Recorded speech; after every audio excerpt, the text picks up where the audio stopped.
जय जय गुरुदेव, जय जय गुरुदेव, जय जय गुरुदेव, जय जय गुरुदेव, जय जय गुरुदेव, जय जय गुरुदेव, जय जय गुरुदेव, जय जय गुरुदेव।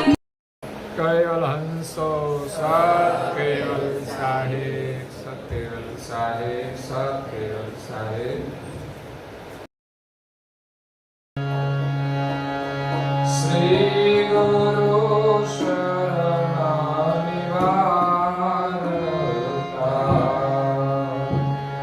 मोक्षे वरानि विद्या। श्री गुरु शरणानि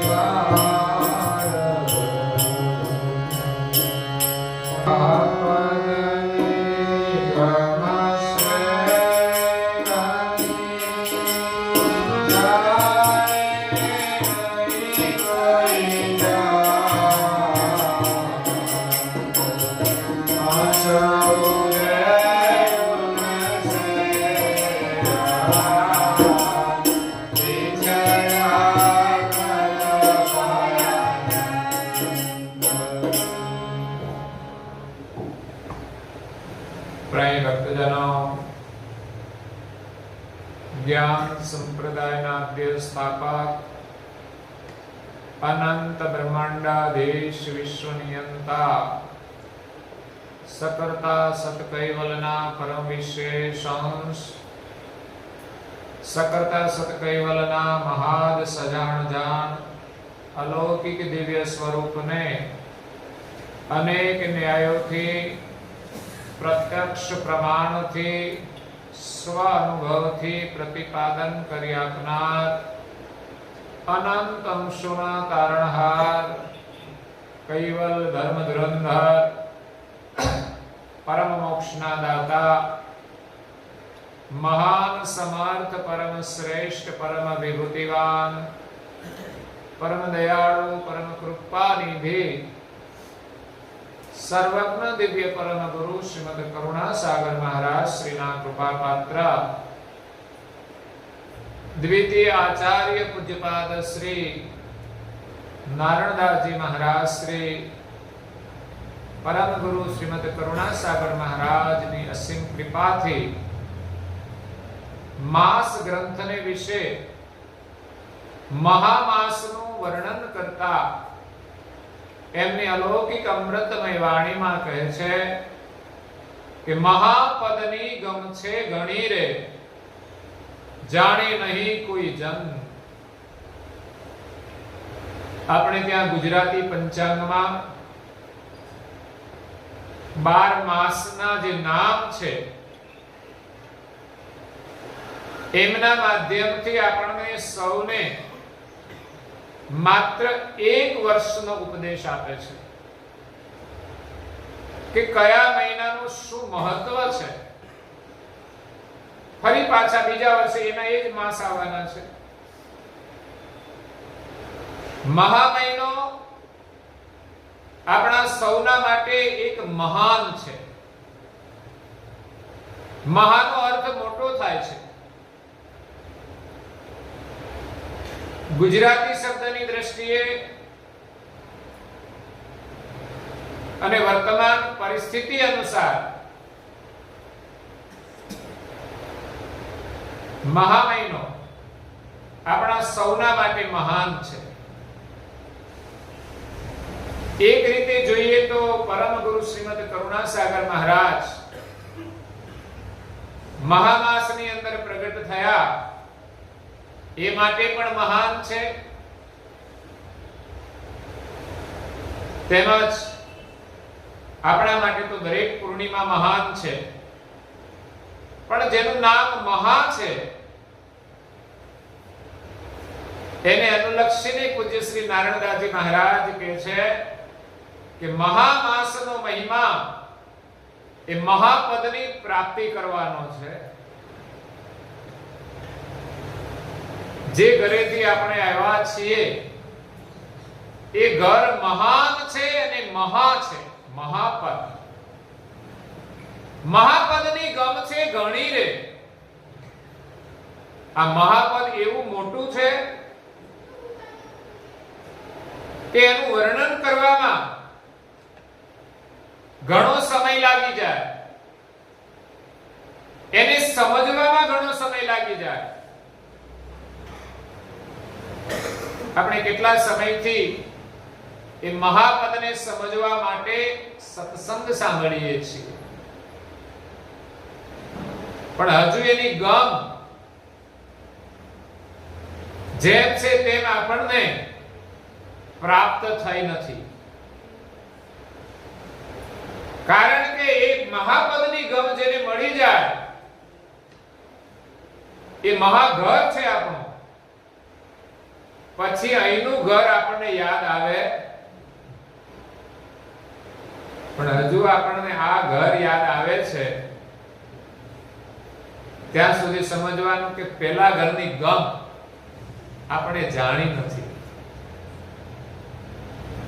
અને સંસારમાં જે રીતે વર્તમાન કરીએ છીએ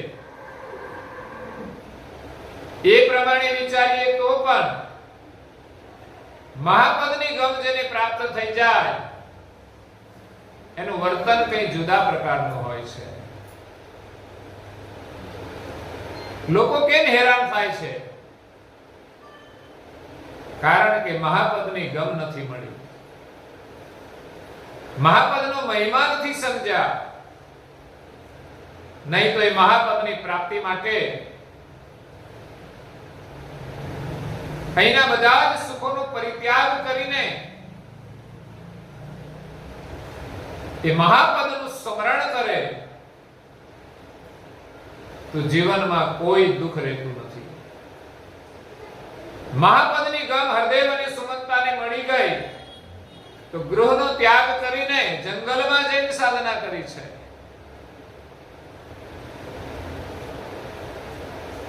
મહાપદની ગમ પૂજ્ય શ્રી અચરતબાને મળી ગઈ તો અમર મંત્રનો જપ કરવા માટે 3 મહિના સુધી અન્નજળનો ત્યાગ કરીને બેસી ગયા. અને આપણાથી વહેલું નથી ઉઠાતું, કોઈનાથી વાલ તિલક કપાળમાં થતું નથી. એ થાય એવી વસ્તુ નથી કરી શકતા, તો પછી અન્નજળનો ત્યાગ કરીને ભજન કેવી રીતે થશે?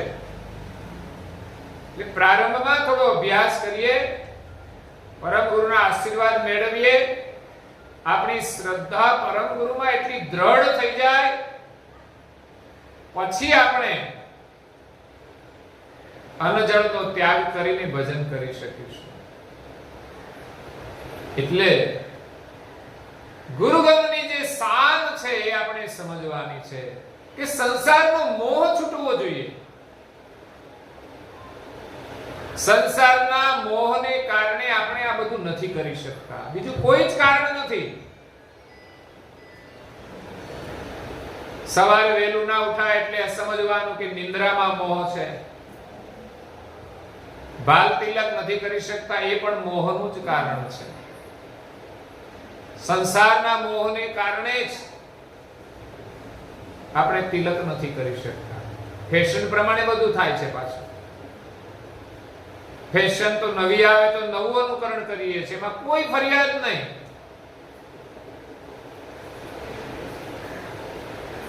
એટલે ગુરુગમની શાન જાણી નહીં કોઈ જન.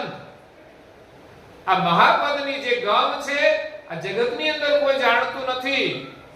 એને જણાવવાને માટે દિવ્ય પરમ ગુરુનું પ્રાગટ્ય થયું છે.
તત મળે નહીં વાટયા વસમીશ વાટ ગુરુ લાગે છે લાલ તોય સુધે નહીં વાટયા વસમીશ વાટ ગુરુ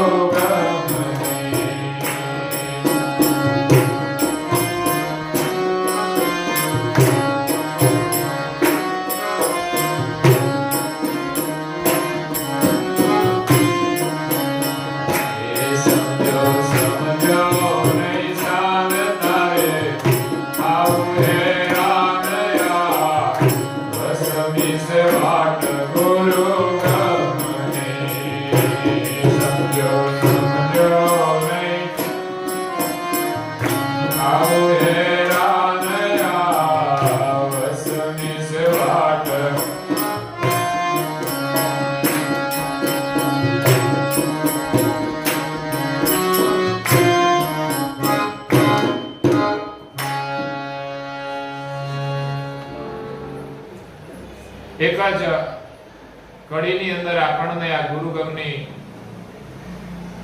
સમજ આપી દીધી. સમજો સમજો નહીં શાન તારે થાવું હેરાન. સદગુરુની શાન જ્યાં સુધી ન સમજાય ત્યાં સુધી મનુષ્ય જગતની અંદર ઉલટા માર્ગે ચાલતો હોય છે. પોતાના જ પગ ઉપર કુહાડા મારીને દુખી થતો હોય છે.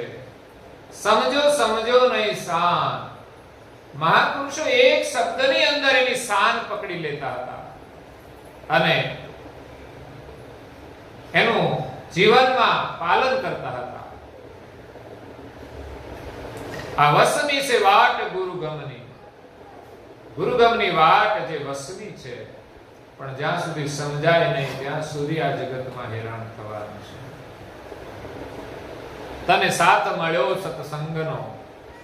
સત્સંગનો સાથ મળે છતાં પણ લોકો સમજતા નથી. પણ જેને સત્સંગનો સાથ મળી જાય એનો દોરો સંધાણો પતંગનો. આ જીવનરૂપી પતંગ છે, એનો દોર કપાઈ ગયો છે માલિક સાથેથી. સુરતાનો દોર તૂટી ગયો છે એટલે આ પતંગ હાલક ડોલક થાય છે સંસારમાં. પણ સદગુરુના સત્સંગથી એ દોરો સંધાઈ ગયો છે. તારો દોરો સંધાણો પતંગનો.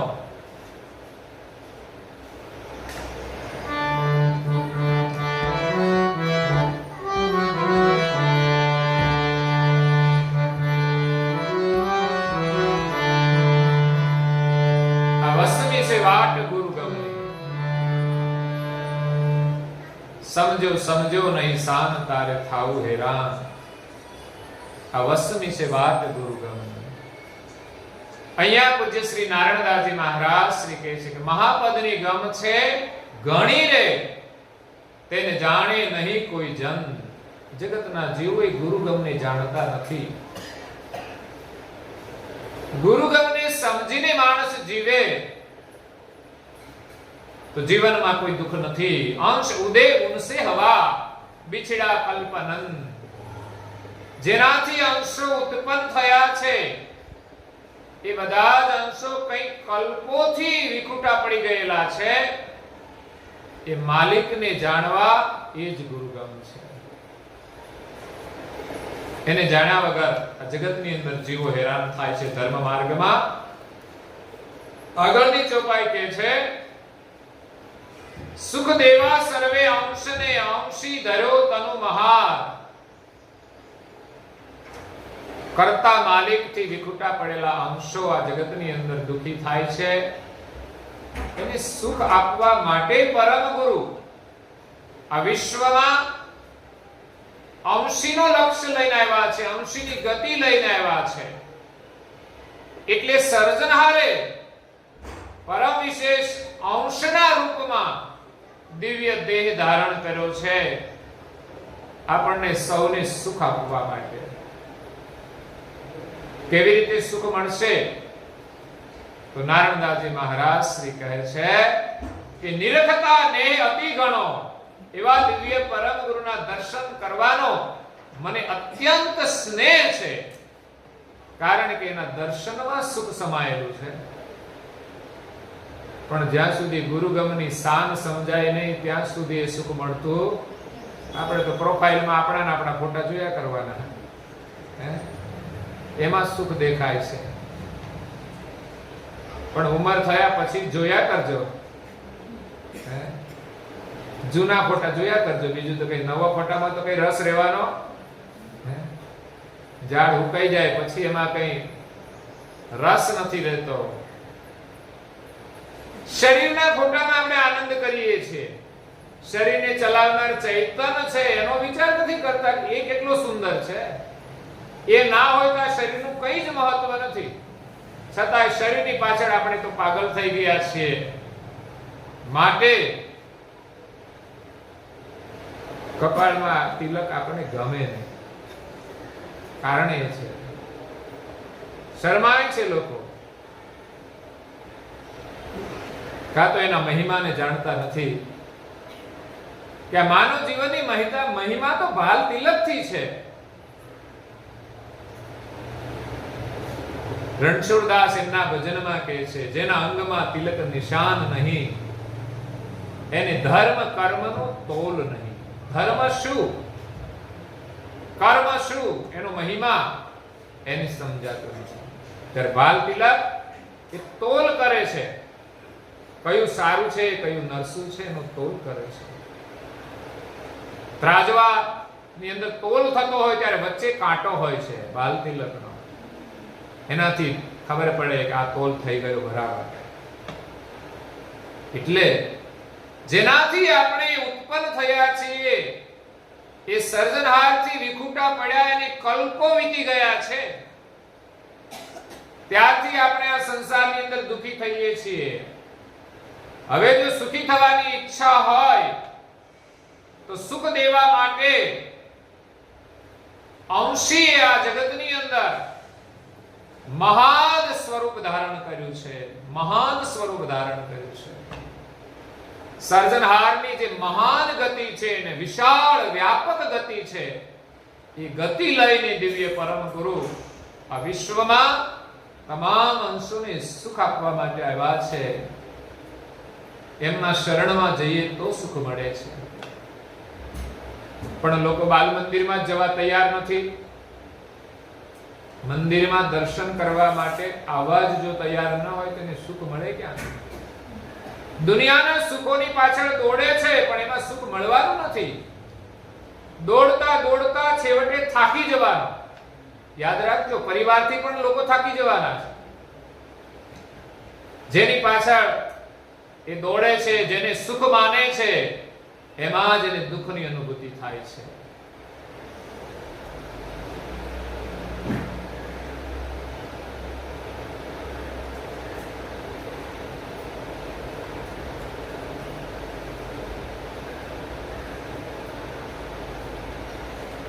એક ભજનની અંદર કહ્યું છે, દોડી દોડીને તું થાકી જવાનો, એમાં તારું કઈ નહીં વળે. ગુરુના ગુણ ગાયા રે કારજ એના એમ સરે. જેને ગુરુના ગુણ ગાયા છે એના જ કાર્યો સફળ થવાના છે. બાકી સંસારની અંદર મૃગ તૃષ્ણાની જેમ જીવ સંસાર સુખની પાછળ દોડે છે, છેવટે થાકી જવાનો છે, તૃપ્તિ થવાની નથી. તો પરમ ગુરુ આપણને સુખ આપવા માટે આવ્યા છે. નિરખતા ને અતિ ગણો. નારદાજી મહારાજ શ્રી કહે છે, પરમ ગુરુના દર્શન કરવાનો મને અત્યંત સ્નેહ છે. પરમ ગુરુના સ્વરૂપનું એ નિરીક્ષણ કરે છે. ફોટા આપણે જોઈએ છીએ પણ ખરેખર સ્વરૂપનું નિરીક્ષણ કરવાનું છે. એનું ધ્યાનથી દર્શન કરવાનું છે અને એનો મહિમા સમજવાનો છે. હે નયને નિરખ્યા કરું અહર્નિશ યાદ કરો સતગુરુ રાયા. એ મને લાગે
રસોડદાસજીએ ગુરુગમને સમજીને આ ભજનની અંદર આપણને પરમ ગુરુનું અદ્ભુત દર્શન કરાયું છે. ક્યારે પરમ ગુરુના દર્શન થાય એનો ભાવ આ ભજનની અંદર મૂકેલો છે કે જેને અહર્નિશ આપણે યાદ કરીએ અને નઈને નિરીખ્યા કરીએ ત્યારે સદગુરુના આપણને દર્શન થાય છે. એવી એની માયા લાગી જાય કે નિરંતર આપણે એને યાદ કરીએ. પણ આપણે તો સંસારનું સ્મરણ કરીએ છીએ અને સંસારના પૂતળાને જોઈએ છીએ. જળ પદાર્થોની પાછળ આપણી કેટલી મમતા છે, જે જળ છે, જે નશ્વર છે. રાત દિવસ એના ચિતવનની અંદર આપણો સમય વહી જાય છે. છેવટે બધું છોડીને આ અંશ ચાલ્યો જાય છે. તો નારણદાસજી બાપજી કહે છે કે નિરખતા નેહ અતિ ગણો. પરમ ગુરુનું સ્વરૂપ મંગલકારી છે, મનોહર છે. એના દર્શન કરવાની આપણી વૃત્તિ લોભાયમાન થાય છે. મંગલકારી મનોહર મૂર્તિ મારી લોભાય સુરતીની મૂર્તિ. કે સુરતાની અંદર એક લોભ હોય છે, જે મોહક સ્વરૂપ હોય એને જોવાનો પણ એક મોહ હોય છે. એમ અહીંયા પરમ ગુરુના દર્શન કરવાનો આપણી સુરતાની અંદર એક લોભ, અને લોભ જ્યારે હોય ત્યારે વારંવાર એ સ્વરૂપનું આપણે દર્શન કરીએ છીએ, નિરીક્ષણ કરીએ છીએ. અને દર્શન કરતા પહેલી દ્રષ્ટિ તો એમના લલાટમાં જાય. ગુરુ મહારાજના લલાટની અંદર સુંદર ભાલ તિલક શોભાયમાન છે. ભાલ તિલક કેસર ક્યોં જુ રાજે. નારણદાસજી મહારાજશ્રીનું દર્શન છે એટલે એમના દર્શન કરવાનો એક લોભ થાય છે. કેટલું અત્યંત દિવ્ય સ્વરૂપ છે. સંસારના બધા શરીરો છે ને માતાના ગર્ભથી બનેલા છે, એની અંદર દિવ્યતા નથી. એની અંદર રજોગુણનો વિકાર આવેલો છે. રજોગુણના વિકારથી શરીર બનેલા છે. જ્યારે કરુણાસાગર મહારાજનું સ્વરૂપ અલૌકિક અને દિવ્ય છે, જે માતાના ગર્ભથી બનેલું નથી. એટલા માટે એ સ્વરૂપ દર્શનીય છે અને દિવ્ય છે. છપ્પાની અંદર પરમ ગુરુ કહે છે કે સહિત આચાર સમેત વેદ જેહી શાસ્ત્ર નિગમ કે જનુની મુદ્ર જનમ કુવેર અનુભવ ન અગમ કે. સંસારના જે કોઈ મહાપુરુષો થઈ ગયા, શાસ્ત્રોના વેદતા, વેદોના વક્તા, બધાનો જન્મ માતાના ઉદરથી થયો છે. એટલે એ શરીરની અંદર અગમ ગતિનો અનુભવ નથી, મહાપદની ગમ નથી. હા, 14 લોક સુધીનો અનુભવ એમની પાસે હશે, દેવ ગતિ હશે, પણ સર્જનહારની જે અગમ ગતિ છે એનો અનુભવ જે માતાના ઉદરથી જન્મ લે છે એ શરીરમાં હોતો નથી. એ ગતિનો અનુભવ તો માત્ર સર્જનહારના પરમ વિશેષ અંશ પરમ ગુરુ શ્રીમદ કરુણાસાગર મહારાજ શ્રી જ આપી શકે છે. કારણ કે આ જગતની અંદર એ દિવ્ય દેહ ધારણ કરીને આવ્યા છે.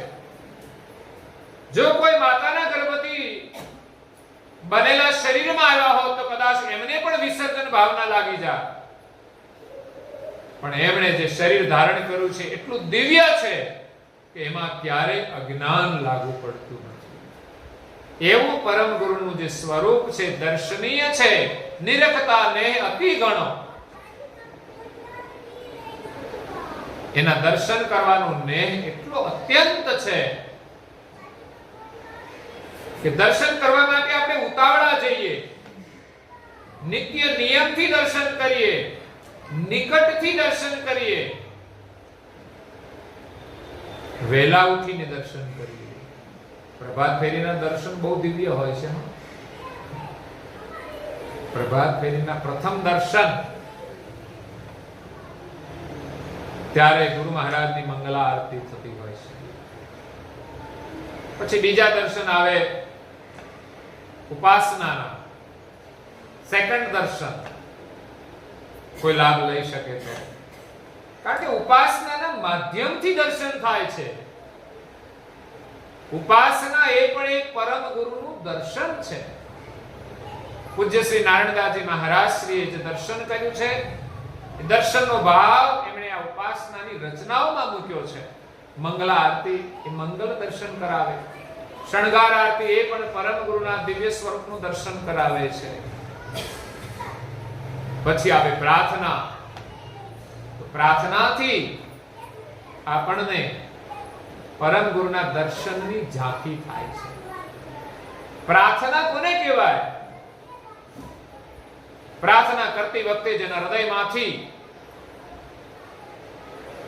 પ્રેમના અશ્રુઓ આંખો દ્વારા બહાર આવે એ પ્રાર્થના છે. અને જ્યારે પ્રાર્થનાના માધ્યમથી આપણી આંખોમાંથી આંસુ આવે ત્યારે સમજવાનું કે આંસુ કોઈ સામાન્ય નથી હોતા. આ માત્ર પાણી નથી. હૃદયમાંથી પ્રાર્થના દ્વારા નીકળેલા જે આંસુ છે એ આપણી આંખોનો વિકાર દૂર કરી દે છે. જેમ આંખોમાં મોતી આવે, ટીપા નાખે, આંખોમાં દ્રષ્ટિ આવે છે, એવી જ રીતે પ્રાર્થનાના આંસુથી આપણી આંખોના વિકાર દૂર થઈ જાય ત્યારે પરમ ગુરુના દર્શન થાય. બાકી તો આપણે ખોટાના દર્શન કરીએ છીએ. પરમ ગુરુના દર્શન કરવા માટે ભીતરની દ્રષ્ટિ જોઈએ, ભીતરની ભાવના જોઈશે, ભીતરનો પોકાર જોઈશે. નારાયણદાસજી મહારાજ શ્રીએ જે પોકાર કર્યો છે એની પ્રાર્થનાઓમાં છે. એના શબ્દોના માધ્યમથી આપણે નિયમિત ઉપાસના કરીએ તો એક દિવસ એ ભાવના આપણા હૃદયમાં પણ પ્રગટ થશે. કેટલાય જન્મોથી વિખૂટા પડી ગયા છીએ અને સંસારના લૌકિક કાર્યોની અંદર આપણું હૃદય કઠોર થઈ ગયું છે, એટલે એને કોમળ થતા બહુ સમય લાગશે. નિત્ય નિયમથી આપણે ઉપાસના કરીશું, એના વચનો દ્વારા આ હૃદય શુદ્ધ થશે. પછી એમાંથી પ્રાર્થના પ્રગટ થશે. રોજ મંગલા આરતી થાય, કોઈક દિવસ મંગલ દર્શન થશે, રોજ ગુરુ મહિમાનો પાઠ થાય તો પરમ ગુરુનો સાચો મહિમા સમજાય. ગુરુ મહિમા જે સમજે અને જેના શિર ઉપર ગુરુ બિરાજમાન હોય, ગુરુ મહારાજમાં જેની પૂર્ણત શ્રદ્ધા હોય, બાલ તિલકથી માંડીને ધ્યાન ભજન, ઉપાસના, ભજન કીર્તન, દોન, સેવા, પૂજા, સ્મરણ, બધામાં જેની પ્રીતિ હોય, ગુરુ મહારાજ શિર ઉપર બિરાજમાન હોય, પછી ક્યાંય ભટકે નહીં, એને આ જગતની અંદર કોઈ વસ્તુ નડી શકતી નથી. પરમ ગુરુ સાથે આપણો સાચો અહંમેવ હોવો જોઈએ. તો અહીંયા દર્શનનો મહિમા સમજાવતા પૂજ્ય શ્રી નારાયણદાસજી મહારાજ કહે છે કે નિરખતા નેહ અતિ ગણો,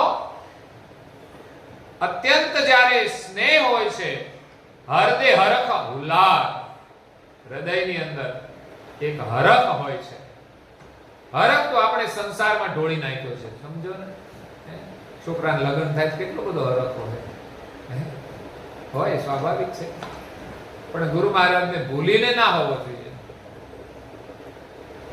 હરખ હોવો જોઈએ કે દીકરાને લગ્ન થયા છે તો ચાલો મંદિરે દર્શન રોજ કરાવીએ, કપાળમાં ભાલ તિલક બંને ધારણ કરીને પરમ ગુરુના આશીર્વાદ મેળવે. અને સુરક્ષા કવચ છે. ભાલ તિલક તમારી રક્ષા કરે છે, તમારા વિચારોની રક્ષા કરે છે. જે ભાલ તિલક કરશે ક્યારે જીવનમાં દિશા નહીં ભૂલે, મા બાપને પણ નહીં ભૂલે. ભાલ તિલકનો મહિમા અપરંપાર છે. એટલે ગુરુ મહારાજના દર્શન કરવાનો હરખ. પછી આપણે અરીસામ બહુ ના જોવું પડે. આપણે અરીસામ બહુ જોયા કરીએ, પછી ગુરુ મહારાજના દર્શન કરવાનો ભાવ ક્યાંથી રહે? કારણ કે જે હરખ છે બધો પોતાના સ્વરૂપના દર્શન, પોતાના શરીરના દર્શનમાં જ ખોઈ નાખ્યો છે. અરીસામાં એટલું જ જોવાનું છે કે માત્ર સવારે તિલક કરવાનું હોય અને સામાન્ય તૈયાર થવા માટે, પછી અડધો કલાક અરીસા સામે ઊભા રહે, કે માણસો એની અંદર પાગલ થઈ ગયા છે. માથાની જટા બાંધવામાં અડધો કલાક થાય. હવે આ ગૂંચવાઈ જાય આની અંદર તો બહાર કેવી રીતે નીકળે? સુરતા આપણી આમાં ગૂંચવાઈ જાય છે. શરીરનું અવલોકન કરવામાં, વાળનું અવલોકન કરવામાં. આપણી જટામાં અડધો કલાક કર્યો હોય પછી બીજાની જટા જોયા કરે. પાછી આપણાથી કોઈની હારી તો નથી ને, તો પાછું એવું કરવું પડે. શરીરમાં એ છે, કપડામાં એ છે. આ સુરતાથી પરમ ગુરુના દર્શન કરવાના છે ત્યારે સંસારનો મોહ છોડીને પરમ ગુરુના દર્શન કરવાનો ભાવ થવો જોઈએ. કે પહેલા ઉઠ્યા પછી આપણી આંખો અને સુરતા સંસારનું અવલોકન કરે એના પહેલા પરમ ગુરુના દર્શન કરીએ, ધ્યાનથી દર્શન કરીએ, અમર મંત્ર દ્વારા, જ્ઞાનથી દર્શન કરીએ, સત્સંગ દ્વારા, અને પ્રાર્થના પૂર્વક દર્શન કરીએ ઉપાસના દ્વારા. જો આપણી પાસે સમય હોય તો આપણે આ ત્રણેય લાભ લેવા જોઈએ. અને પછી એક સેવા દર્શન પણ ખરું, સ્મરણ દર્શન પણ ખરું. સેવા કરીને પછી નિરંતર આખો દિવસ તમે જે કામ કરો એની સાથે સ્મરણ દર્શન થાય, અને સ્મરણ કરતા કરતા જે કામ કરો એ સેવા બની જાય છે. પરિવાર માટે કરીએ તો પણ એક સેવાનો ભાવ હોય છે કે આજે તો એવું સરસ આપણે ભોજન બનાવીએ કે જે ખાઈને ઘરના બધા જ સભ્યો ખુશ થઈ જાય. સેવા ભાવથી તમે ભોજન બનાવીને જમાડશો તો બધાની અંદર સેવાનો ભાવ પ્રગટ થશે, સ્મરણનો ભાવ પ્રગટ થશે, ભક્તિનો ભાવ પ્રગટ થશે. અને એવી સેવાના પ્રસાદથી વ્યસનો પણ છૂટી જશે. જે દિવસે તમારું વ્યસન છૂટી જાય ત્યારે સમજવાનું કે તમને આજે પ્રસાદ મળી ગયો છે. એટલે નારણદાસજી મહારાજ શ્રી આપણને દર્શન કરાવે છે કે આપણા હૃદયની અંદર હરખ હોવો જોઈએ, ઉલ્લાસ, પ્રસન્નતા દર્શન કરવાની. અને એના માટે બધા કામ છોડીને પણ માણસ દર્શન કરવા દોડી જાય. કામ તો પછી થશે, સમય થાય એટલે દર્શન કરવા દોડી જવાનું, સમય થાય એટલે ઉપાસના કરવાની. ગુરુ મહારાજના દર્શન કરવા માટે પહેલા સમય થાય એટલે બધા જ કામ છોડીને પહેલું કામ ગુરુ મહારાજના દર્શન. ત્યારે આપણને દર્શન થશે. પૂજ્ય શ્રી અચરતબાનો નિયમ હતો પરમ ગુરુના દર્શન કર્યા વિના અન્નજળ નહીં લેવું. આપણે આ લઈ શકીએ કે ના લઈ શકીએ? અમારા પૂજારી છે કે સવારે ઉપાસ વહેલા ઉઠે, નાઈ ધોઈને ઘરે પૂજા કરે, પછી અહીંયા આવે, અહીંયા પુષ્પો તોડીને અહીંયા મંદિરની અંદર પૂજા કરે, ઉપાસના પૂરી થયા પછી ઘરે જઈને એને નાસ્તો કરવાનો. આજે 70 વર્ષની ઉંમર છે છતાં પણ એક નિયમ જાળવી રાખે છે. આ એક શ્રદ્ધા છે, અને એના ફલ સ્વરૂપે એના પરિવારને પણ આશીર્વાદ મળતા હોય છે. તો આ વર્ષે એમણે આરતી દર્શનનો લાભ લીધો મહીબીજની, અને 5 ગુરુ કથા કરાવવાનો નિયમ લીધો છે. અમારે ઘરે 5 ગુરુ કથા થાય. એમની ઈચ્છા હતી, એમના છોકરાના માટે વિદેશના વિઝા મૂકેલા હતા, જર્મનના. તો મહીબીજની આરતીનો લાભ લીધો, અને બીજા 2 દિવસ પછી જ સંદેશ આવ્યો કે જર્મનના વિઝા મળી ગયા છે. એની પ્રેરણા કામ કરતી હોય છે, એની કૃપા કામ કરતી હોય છે. આગળનું બેલેન્સ પડ્યું હોય તો પણ મળી જાય, અને આજે જે કામ કર્યું હોય એ બેલેન્સમાં પડ્યું રહે તો આગળનું કામ પણ થશે. આપણે ખબર નથી કયા બેલેન્સથી થયું છે, પણ બેલેન્સ વગર કામ થતું નથી, એ વાત નક્કી છે. તમારા ફોનમાં બેલેન્સ ના હોય તો વાત થાય ખરી?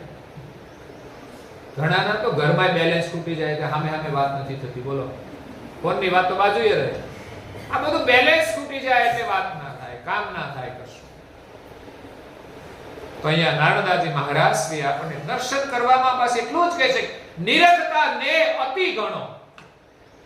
ગણો ને છે, ઘણા કે અમારે પરમપુરમાં ઘણો પ્રેમ છે, પણ અતિ ગણો નથી. ગણો છે, આપણી દ્રષ્ટિએ આપણને શ્રદ્ધા હોય છે, પણ અતિ ગણો પ્રેમ. જ્યારે દર્શન કરવાનો હોય, ત્યારે નિરખતા ને અતિ ગણો. ગણો ને છે, ઘણા કે અમારે પરમપુરમાં ઘણો પ્રેમ છે, પણ અતિ ગણો પ્રેમ. આપણી દ્રષ્ટિએ આપણને શ્રદ્ધા હોય છે, પણ અતિ ગણો પ્રેમ. જ્યારે દર્શન કરવાનો હોય, ત્યારે નિરખતા ને અતિ ગણો પ્રેમ. જ્યારે દર્શન કરવાનો હોય, ત્યારે નિરખતા ને અતિ ગણો પ્રેમ. ત્યારે દર્શન કર્યા પછી એનું સ્વરૂપ ભૂલાય નહીં. અને દર્શન કરવા માટેની જિજ્ઞાસા એવી હોય કે કોઈ કામ સૂજે નહીં દર્શન ન કરે ત્યાં સુધી. આ પરિસ્થિતિ ઊભી થાય ત્યારે દર્શન થાય છે. અને એવા દર્શનથી તો આપણો આખો દિવસ પ્રસન્નતામાં જાય છે. તો આ કામ આપણે કરવાનું છે. બાળકોની અંદર આપણે આ સંસ્કાર આપવાના છે. બસ પહેલા આપણા ઘરમાં આ નિયમ થવો જોઈએ, પછી આપણે ખાવાનું, પછી આપણે કામ કરવાનું. વાતાવરણ ઊભું કરીએ તો બની શકે છે. સામાજિક વ્યવહારો બધા નિયમ પ્રમાણે થાય છે, તો પછી ધાર્મિક ક્રિયાઓ કેમ ન થઈ શકે? હા, દરેકને કાર્ય પ્રમાણે, બાળકોની ઉંમર પ્રમાણે એને થોડું થોડું આપીએ, પણ અવશ્ય કરવું જોઈએ. આપણે ત્યાં પીઠ, રાજસ્થાનની અંદર પીઠ ગામ છે, ત્યાંથી એક પરિવાર આવે છે દર પૂર્ણિમાએ. બને ત્યાં સુધી એ છોકરાઓને લઈને જ આવે. કદાચ ઇમરજન્સી પરીક્ષા હોય તો કોઈને ન લાવી શકે, બાકી એમના છોકરા એમની ભેગા જ હોય. બાઇક ઉપર આવતા તોય 3 જણા 4 જણા આવી જતા. તો પરમ ગુરુની કૃપાથી તો 4 વ્હીલ થઈ ગઈ, હવે આવવાની અનુકૂળતા થઈ ગઈ, હવે બધા આવે છે. એવા સંજોગ હોય તો જ એકાદ છોકરો કે છોકરી ઘરે હોય, બાકી તો બધાને લઈને જ આવે. કારણ કે આપણી સાથે આવશે તો એને આ સંસ્કાર મળશે. અને આખો પરિવાર બધા જ ભાલ તિલક કરે છે. દીકરા દીકરીઓ યુવાન થયા છે, એક દીકરીનો સંબંધ કર્યો છે, પણ ભાલ તિલક નથી છોડ્યું. આ સંસ્કાર છે. એ તો યુવાની જ માણસને દીવાની બનાવી દે છે. એટલે આ બધા સંસ્કાર છૂટી જાય છે. એટલે એવી સમજણ આપવાની છે, બાળકોને એવો પ્રેમ આપવાનો છે. અને આપણે વાતાવરણ ઘરની અંદર એવું ઊભું કરવાનું છે કે બાળકો આ બધું જ કરે. એને જય વિધિ પણ આવડે, એને ઉપાસના પણ આવડે, તિલક પણ કરે, માતા પિતાને પ્રણામ પણ કરે. એવા બાળકો આજ્ઞાંકિત બને છે. મા બાપને ભૂલીને કોઈ દિવસ ખોટું કામ કરી શકતા જ નથી. કારણ કે આટલો જે આ સંસ્કારનો પ્રેમ હોય એ પછી ક્યારે મા બાપને ભૂલીને તેને પૂછ્યા વગર પણ કશું કામ નથી કરતા. આવા સંસ્કારી બાળકો છે. એટલે પરમ ગુરુના દર્શન કરવા માટે આપણા હૃદયની અંદર હરખ હોવો જોઈએ. આગળની ચોપાઈમાં એમ કહે છે કે શ્યામ બદન કી સુંદરતા.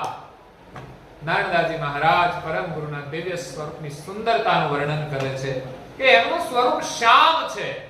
અને આપણને બધાને ગમે છે ગોરું, એટલે શ્યામના દર્શન થતા નથી. શ્યામની અંદર સુંદરતા છે. ચહેરાનો રંગ ગમે તેવો હોય, જેનું હૃદય શુદ્ધ હોવું જોઈએ, પવિત્ર હોવું જોઈએ. એ વ્યક્તિના દર્શન કરો તમે, શરીરના નહીં. જે વ્યક્તિની ભાવના પવિત્ર છે, પરમ ગુરુ તો સંપૂર્ણ પવિત્ર છે. એનું તો શરીર પણ દિવ્ય છે. એમના તો શરીરના દર્શન કરીએ ને તોય આપણી દ્રષ્ટિ નિર્મળ બની જાય. એટલે તો વારંવાર દર્શન કરવાના છે. આંખોનો જે વિકાર છે એને દૂર કરવા માટે વારંવાર સાત્વિક દર્શન, વારંવાર દિવ્ય દર્શન. દર્શનમાં આપણી પ્રીતિ હોય તો પછી વિકારી દર્શન આપણી આંખોને વિકારી નહીં બનાવી શકે. એટલે શ્યામ બદન કી સુંદરતા નવતમ છબી જોર. પરમ ગુરુની છબી નવ ઉત્તમ છે, અતિ સુંદર છે. છબી જોર. લલિતતા લક્ષ લાધે નહીં, નવછંદા નવલ કિશોર. એ નવલ કિશોર છે, નવછંદા છે. એવા દિવ્ય પરમ ગુરુની જે છબી છે એ ઉત્તમ છે, લલિત છે, પણ લક્ષ્ય લાભે નહીં. જ્યાં સુધી એનું લક્ષ્ય ન મળે ત્યાં સુધી એના દર્શન થતા નથી. નારદાજી મહારાજ શ્રી આપણને સૌને પરમ ગુરુના દર્શન કરાવે છે એમના લક્ષ્ય દ્વારા, જ્ઞાન દ્વારા, સમજણ દ્વારા. આગળની ચોપાઈ કહે છે કે ચરણ સરોજ પુની પરસતારે પામે નિજ દેદાર. એમના ચરણ કમળ છે, એનો સ્પર્શ કરતા આપણને આપણા સ્વરૂપનું દર્શન થાય છે. જ્યાં સુધી સ્વરૂપ દર્શન ન થાય ત્યાં સુધી પરમ ગુરુના દિવ્ય દર્શન થતા નથી. અને આપણા સ્વરૂપના દર્શન કરવા માટે આપણે પ્રથમ તો પરમ ગુરુના ચરણનો સ્પર્શ કરવો પડે. પરમ ગુરુના ચરણનો સ્પર્શ કેવી રીતે થાય? તો કે પ્રાથમિક પૂજાથી થાય. કે રોજ આપણા ઘરની અંદર મંદિરમાં પરમ ગુરુના ચરણની પૂજા ચંદનથી કરવી જોઈએ. અને બીજી પૂજા ચિતવનથી કરવી જોઈએ. ચિતવન ચંદન. નહીં તો એકલા ચંદનની પૂજા પૂર્ણ નથી. તો ચંદનના પૂજનની સાથે સાથે આપણે પરમ ગુરુનું ચિતવન કરવાનું છે. એમના ઉપદેશનું ચિતવન કરવાનું છે. એમના સત્સંગનું ચિતવન કરવાનું છે. આપણા સ્વરૂપનું ચિતવન કરવાનું છે. તો શરીરને ભૂલીને ચૈતન્યનું ચિતવન કરવાનું એ પૂજન છે. અને પરમ ગુરુના જે ચરણ કમળ છે એ ચૈતન્ય છે, સોહંગ સ્વરૂપ છે. આપણને બે ચરણ આપ્યા છે મંત્રની અંદર. એ સત્ય ચરણ છે, ઓહંગ સોહંગ ચત ચરણ. આપણી બે દ્રષ્ટિ દ્વારા પરમ ગુરુના ચરણ કમળની આપણે પૂજા કરીએ અને આપણા હાથ દ્વારા એમના ચરણનો સ્પર્શ કરીએ. સાર સકલ ગુણ સેવા में પરમ ગુરુની સેવામાં જ સાર સમાયેલો છે. આપણા બાળકોની પૂજા આવડવી જોઈએ. આપણા ઘરમાં પૂજા બધાએ કરવી જોઈએ. એમાં જ સાર છે. છૂટે ભવ સંસાર. આ પૂજન કોઈ સામાન્ય નથી. પૂજા કરતા કરતા તો આપણું મન એટલું પવિત્ર થઈ જશે કે સારો સંસાર છૂટી જશે. સંસારની વાસના છૂટી જશે. પછી સામાન્ય વ્યસનો તો કંઈ જ નથી એના. મનની અંદર જે વાસના છે, શરીર સુખની, શરીર ભાવની, ઇન્દ્રિયોના સ્વાદની, એ બધી વાસના છૂટી જશે પરમ ગુરુના દર્શનથી, પરમ ગુરુની પૂજાથી, પરમ ગુરુની સેવાથી. સેવાની અંદર તો સૌપ્રથમ પરમ ગુરુની વિધિવત પૂજા, સ્નાન કરાવીને, ચંદનથી પૂજન કરીને, પુષ્પ હોય તો અર્પણ કરીને, પછી પ્રાર્થના કરીને, પછી આરતી કરીએ ત્યારે પૂજા પૂર્ણ થાય. પછી દક્ષિણા આવે છેલ્લે. તમારા ઘરમાં પૂજા કરો તો ત્યાંય દક્ષિણા મૂકજો જે ભેગા થાય. પછી